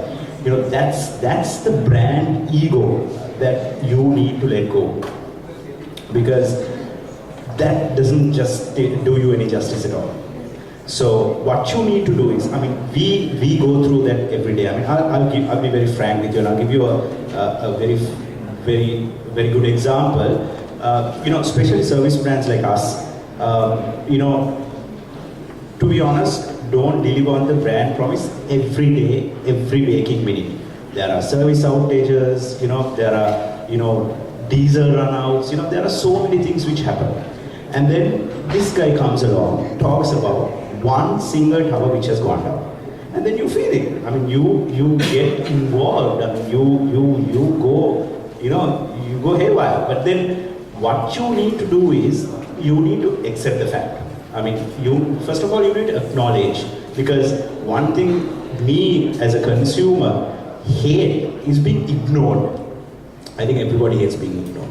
So if you are talking, or if you are being spoken to as a brand, the first thing, whether you like it or not, you need to acknowledge the fact that you have recognized him. Okay, I hate your network, your network is not working here. Then yes, you need to acknowledge the fact, look, yes, let me find that out. I mean, there are people who will complain because of a genuine reason, there will be people who will probably complain of a different reason. So first of all, you need to acknowledge the fact. And then, if there is something wrong, then you need to accept it. I mean, come on, we are all human beings. You have a genuine reason why the brand doesn't work. I mean, not that, we are failing to deliver on the promise, it's just that, it just happened. And trust me, people understand that. People do understand that. If you give them that explanation, why, since you have acknowledged them and since you have answered and you have actually been there for them when the brand did not deliver as a company, means a lot. Means a lot. And that, I think, is essentially how you should handle, some of the negative things that are happening on social media. And if marketers are apprehensive of the fact of getting into social media, I think everybody else is out there, so you have no choice but to go there. Okay, from the agency side, are we ready to get into social media? Are agencies still entrenched in doing traditional stuff, or are agencies getting into the whole social media, digital area, or are we leaving it to companies like Suren's, IT-based companies, who are then getting into the communications area, using their expertise and giving a little competition to the traditional agencies? How will that all pan out? Where are the agencies? Where are the IT companies? Okay, I never thought we'd be competing with IT companies, but anyway. Okay, the honest answer is no. I think, much like our clients, we are, as an agency environment, evolving to understand how best to sort of prepare yourself, whether it's in terms of skills, in terms of understanding strategic sort of value, which you need to deliver on that, which is quite different from what you typically offer through traditional media, and other issues like measurement and so on and so forth. But I think there are some initial beginnings which are happening. I can speak for us as well. In my case, at JWT, for instance, there are certain, I think there is a certain level of investment appetite which is required by the agencies to make certain inroads into this space. Without that, we can keep having these nice seminars and go home and sleep, nothing's going to happen. So some agencies will have to begin to at least set a certain trend of investing in the right spaces. And the same applies, like I said earlier, for the client systems, where they need to start acknowledging in sort of remunerating agencies or encouraging agencies for these investments. Because one of the things we were discussing in a different context earlier before this discussion was that, you go back 100 years into marketing history, every time there has been any significant adoption of new practice, processes, they all happen because clients insisted finally, right?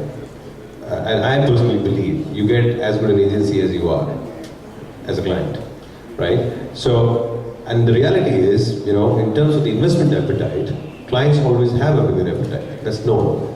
That will always be true. So clients will have to take that lead and take that appreciation of the fact that the agency needs to be supported to be able to invest in this area, right? Coming to the second part about IT companies versus us, I think, yes, we would compete more and more with companies like Suren's as far as the execution is concerned, right? But I think as long as the ad agencies continue to hold the authority on idea, because whether it's social or not social, idea is supreme. So I don't think there's anything to fear. I would in fact encourage that we look for greater collaboration, and we're doing that as an organization at JWT, for example, globally. We're collaborating with IT companies to improve our execution skills, because that's not our core competence, that's a new competence we're developing. But as far as sort of driving an idea for a brand, which engages with people, I think that continues and should remain with the ad agencies.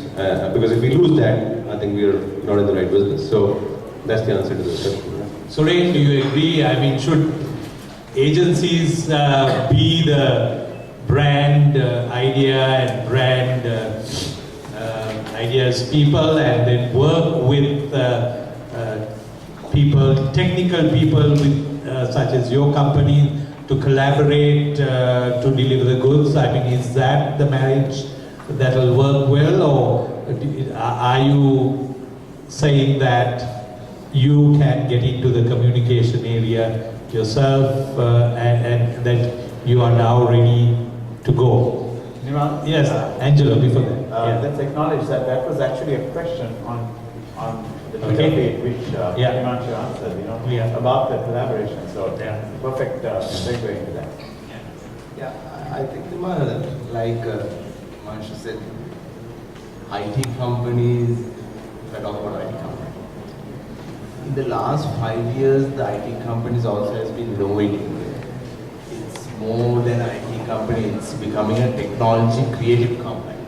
Because as IT companies, we can't go out there and sell IT solutions. We need to also sell idea and be creative. And obviously in the creative path, we need the agencies, which like Himanshu says, has the idea. So obviously there is collaboration. And of course there is competition. And I feel just like the agencies are absorbing certain amount of IT skill, which we see, you see all the agencies have something digital added. Now there's a division with digital coming up, which seems to be recruiting certain amount of technology into their company. The IT companies have realized that technology is creation. If you take Apple, is it more creative or is it technology? You will wonder.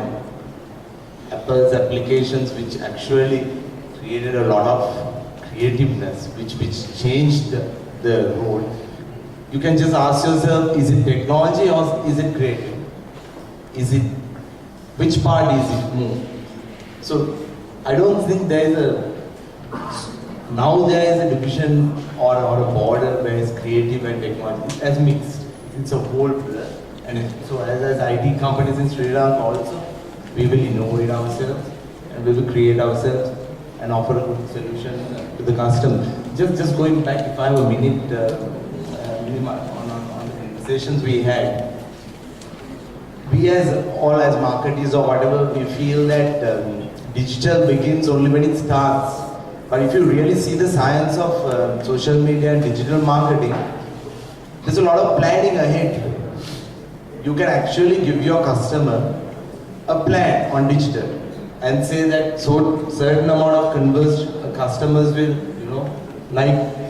adapt during the first 1 month. You can see the results, you can see movement of content. So there is a science, there is a planning behind it. You don't have to tell your customers, or as marketers, you don't have to jump into digital blindly. You can get a good plan from good agency or from good creative firm or good technology with a plan. All if you see first world countries, companies go with a digital plan. They will know in the first 1 month, this is our conversion, this is what we will get from our plan, this is the money we put in, this is the return. So ROI measurement is really absolutely the pinpoint in digital, more than any other conventional media. Okay, I'm going to take that as a lead into the next question, which is really, okay, how do we convince the bosses and the boards? How do we move budgets then into social media from traditional media? So we have to do this justification, and we need to give the plan, as you said, and we need to provide some hard facts in terms of analytics. And can I ask Lakshman to now jump in and start and say something, because I need to move on. I think I've been given various time signals. So let's get into analytics as well and see, how do we begin to justify social media? How do we begin to justify budgets? How do we begin to convince the boards and the bosses? That's a good question to answer in 60 seconds. But let me develop from what was discussed earlier. What is the beauty of digital platform? So if you go back, we started using analytics for conventional media maybe 25, 30 years ago, and it evolved to a kind of a science and automation that came around maybe 15, or 17 years ago. Now the beauty of digital is that you have a visibility, that you can hold people accountable because you have a greater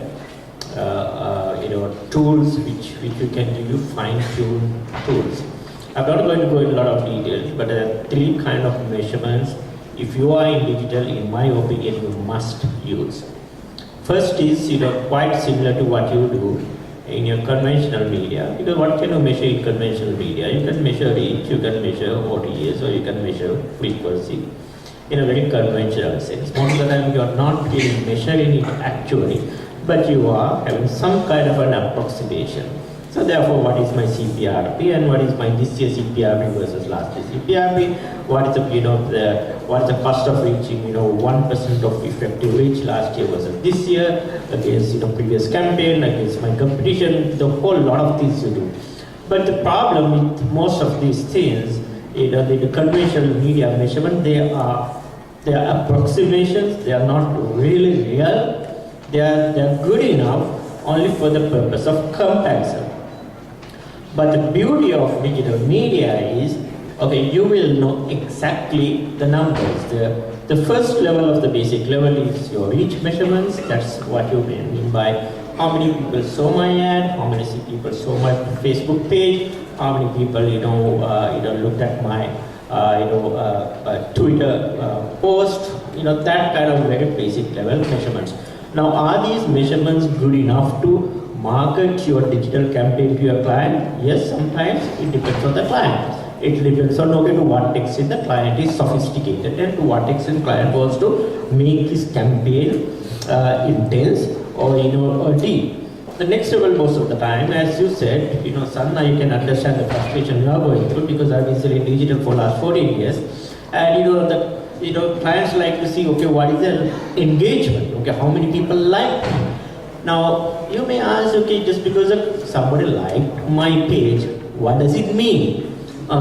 Yes, we can go into philosophy and discuss that. But one would like maybe that is what he would like to, define his engagement. Or maybe that, what percentage of people shared your Facebook page? Or what number of people retweeted your tweet? What number of people watch your, YouTube? And what number of people watch the video embedded to your YouTube? I'm not, saying that those measurements are unimportant. No, I think you can't educate people, about all the measurements, at once. So maybe that you have to take certain steps, one step at a time. But I think, as earlier mentioned, but the most important thing is the conversion. When you are taking a digital campaign to your client, 2 things. One thing is, get clients to set solid, conversion goals. How many people I would like to click this ad and come to my site and leave their telephone number or, whatever. Or how much of commerce you can generate. Now we have been using analytics for the last, several years, but we really intensified, last 1 year. And now we move our, whole digital revenue, through, real time using, analytics. So I think that's the beauty of, using analytics in the digital space. Now going back to your earlier question, about how to convince why the market leaders, are not open for ideas. One problem is question people about what is your online proposition. Because what I see most of the time is people want to do things online. But what do you mean by doing things online? Say, I want to do something online. I want to have Facebook. Okay, what I want to have is Facebook. Ask question, what is, or help clients to develop an online proposition. The online proposition may be difficult to the offline proposition. And that online, and develop your experience based on the online proposition. Instead of that, what we see is 90% of the time digital advertising and web pages and social media content developed in these countries, people straight away jump into the experience without deriving through an online value proposition which will be valuable to the audience. Okay, I'm going to go into the last thing that I wanted to talk about. How do we use social media and how do we use it differently? Because the broadcast media, we were pushing messages and broadcasting. I think the beauty and the complementariness of social media is that it becomes more an engagement tool, a brand experience tool, and an opportunity to get others to talk about your brand and share. And I think we need to sort of say, you know, it's not saying now use this to do the same thing. It's to do some very important different things that the traditional advertising approaches really cannot do so well. I think that we can do online. One of the key things about today is that word of mouth, not advertising, not anything else, has been seen as the most powerful form of influence in brand adoption. I was just reading in a book that about 20 to 50% of most purchasers, the primary factor has been word of mouth. And online, word of mouth is not just physical but also online. You know, when somebody recommends to somebody or puts a picture or likes or whatever, that's word of mouth. So how can we use this creatively? Anybody from the audience, any agency people, Himanshu, Suren, Channa, how can we, okay, just to end up, I think, tell us, let's just talk about how differently do we use it, how creatively can we use it, what kinds of things are there, from apps to interest-based sites or whatever, that's different, that you can't get in the broadcast media. Yeah, this I think is a fundamental shift to all. In terms of thinking how we use media, because if you honestly look at it, the traditional media has been a very intrusive way of communicating. You're watching a telegram, you're watching a film, and slap bang in the middle, you've got a brand message. So this is how marketers are trying to use social media, which doesn't work, unfortunately, because you can't intrude a conversation and they don't like it if you do. So you need to, this was actually mentioned in what Angelo said right at the beginning, because you've got to use your antennas more than your microphones, where you use social media to listen. You listen to what the pulse of your audience is. There are so many conversations that are going on about your brand, and all you need to do is listen. And then what it lets us do slightly is to moderate that conversation. That's all we can do.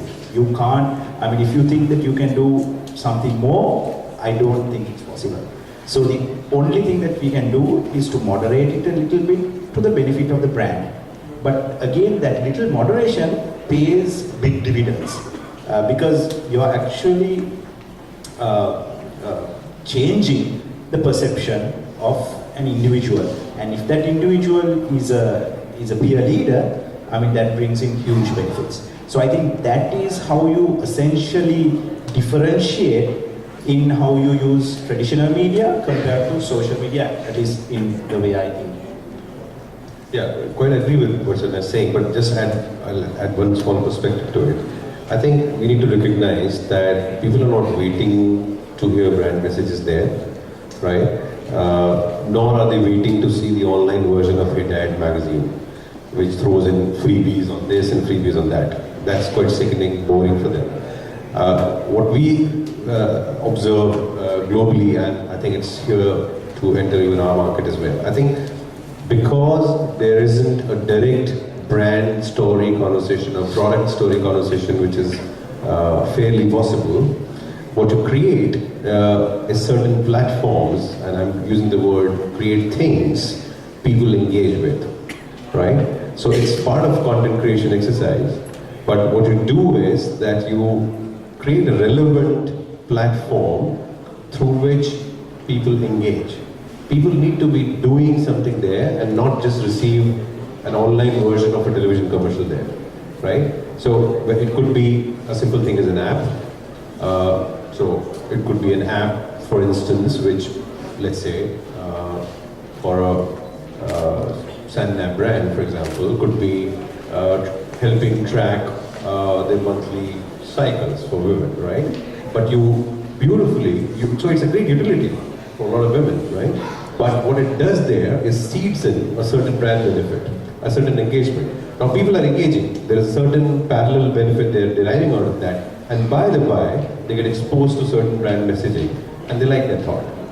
But if you're going to put in blatant sort of diagonal reduction of your print ads into banners there, run your commercial on YouTube and expect people to get sort of seriously engaged with it, I'm sorry, you're mistaken. So create things people engage with, don't replicate offline content blindly there.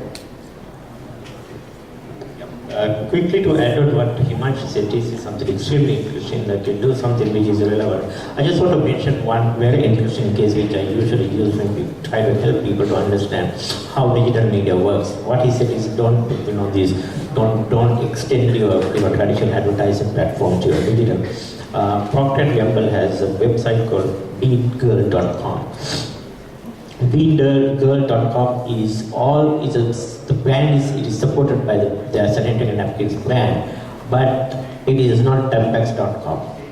Okay, the whole website is about anxieties, the problems, the issues a young adolescent girls face. So they develop something which is relevant to their day-to-day living, and thereby they want the trust, and that trust was translated to brand-related action. I think I'm just trying to explain, what Himanshu just mentioned. All right, I am going to have to close because I've got lots of messages. But before I do that, I'm going to give one comment or question to the audience, and I'm afraid that we had lots of tweets and questions. It was because of time, because we were trying to go through this whole thing, it was difficult to actually answer some of those, but we are going to collate those and try and get answers to those from the panel here and Angelo, and come back to those who have been tweeting from out of this room and in this room. So we've got a number of questions. We are going to try and work with the Read Me and Digit magazine, who have both been working closely on the tweets and try and get that out. So anybody, last word from the audience, any last comment? Come on, let's have somebody from the marketers and agencies. Any last comment that you need to, anything about taking this forward? Any ideas what we should do next to take it forward? Or shall I ask Angelo to have the last word? All right, Angelo. I'd like to end by, first of all, how many students in the audience? Were there any students here today? How many people represent a company here? And show of hands, an organization. And how many people are on the agency side, like a communication arm? So we got a lot of those communications folks, I can see. So I think there's a nice balance. One thing I advocate towards the end of the book is, don't try to make social media look harder than it is. Very often, and I fall into this camp too, we sort of become the cheerleaders of the tools and the things that we use. And to a lot of people that sounds complicated. So sometimes I think it was Chandna at one time said that, we need to simplify things out, and I think Himanshu also said, just take away the jargon and come down to the basics. So strip away the complicatedness of it and just come down to what it involves and what it will achieve. Because at the end, as you see in what I talked about, the subhead of my book is, how social media doesn't make us more awesome, but it's all about social media driving us to make us more human. So if we go back to the old ways of doing business, we were just operating in a bazaar and in a marketplace where we were talking to each other. Now we have that distance between us, but that doesn't mean we should be less human. So that would be my final word, that make this thing we call social media a lot more human engagement than a technological engagement. Okay, with that, folks, let me thank the panel and Angelo and Slim for making this possible. And I've enjoyed it, so I hope you did too. We had a time constraint. We tried to cover a lot of very ambitious ground, but we can't do that. We can't do that in this little time. So we are going to have to find a way of taking this conversation forward, right? Preferably online. So we'll find a way. We have some collaborators who have been tweeting and or facilitating the tweets, and we'll see whether we can make that a channel and those a channel to take this forward. So thank you very much, and I'll hand you over to Aruni from Slim to conclude. Thank you, Mr. Pinawardana. We will now call upon Mr. Gamika De Silva, President Slim, and Mr. Roshan Fernando, the project chair for this evening. Today's insightful and inspiring evening wouldn't have been made possible if not for our panelists who are here with us today. And to show our gratitude, I now call upon Mr. Gamika De Silva and Mr. Roshan Fernando to give away a token of appreciation to our panel.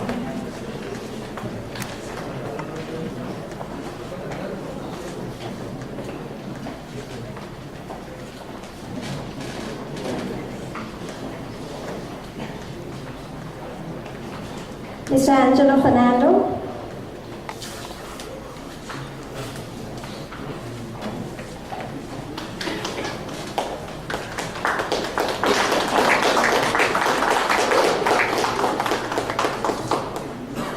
The moderator for this evening, Mr. Nimal Gunawardana.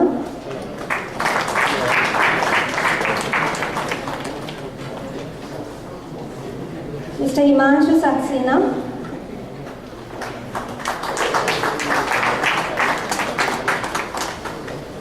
Mr. Chandra Munasinghe,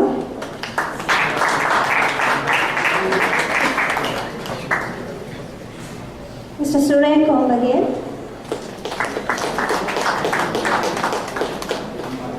Ms. Roshani Fernando,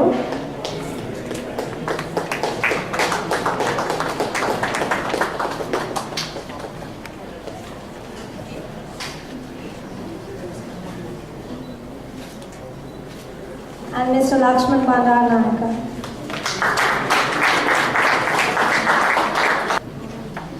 And now I call upon Mr. Roshan Fernando, the project chair, to deliver the vote of thanks.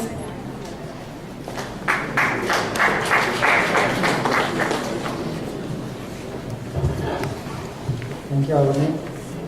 Due to the time constraint, I just need 2 minutes to give the vote of thanks. The author of the book, Angelo Fernando, our most valued invited guests, ladies and gentlemen, It's my privilege as a district chairman to deliver a vote of thanks to you. A big thank you to Angelo for ideas, research and being here today with us only from Arizona. And as mentioned, a deep sense of appreciation to Ms. Nimal Gunawardena, our past president and CEO of the Strategic Alliance and the moderator of the event. Also, further, I am grateful to Ms. Roshani Fernando, Mr. Lakshman Bandanayaka, Mr. Channa Munsinga, Mr. Suru Omandi and Himanshu Saxena for being here today and sharing our experience. Also, I would like to thank our main sponsor CIC, strategic partner QP Jobs Online, and all other co-sponsors, including Commercial Credit and BMW, and all other sponsors. Also, I thank the media, TV Dharana, Light FM, Silan Today, and other Dharana, LK, and our service sponsors, readme.lk and 180 Digital. I take this opportunity to thank our communications partner, Bates Strategic Alliance, for all the effort they made to make this event a success. Thank you, Bates. And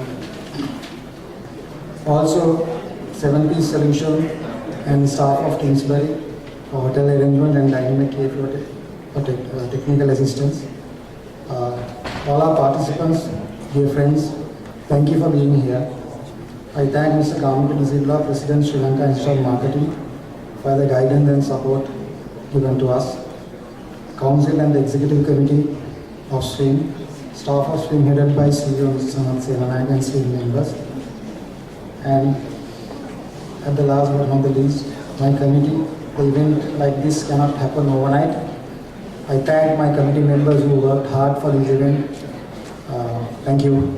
Once again, let me thank all of you being here, and it's been a pleasure. Thank you.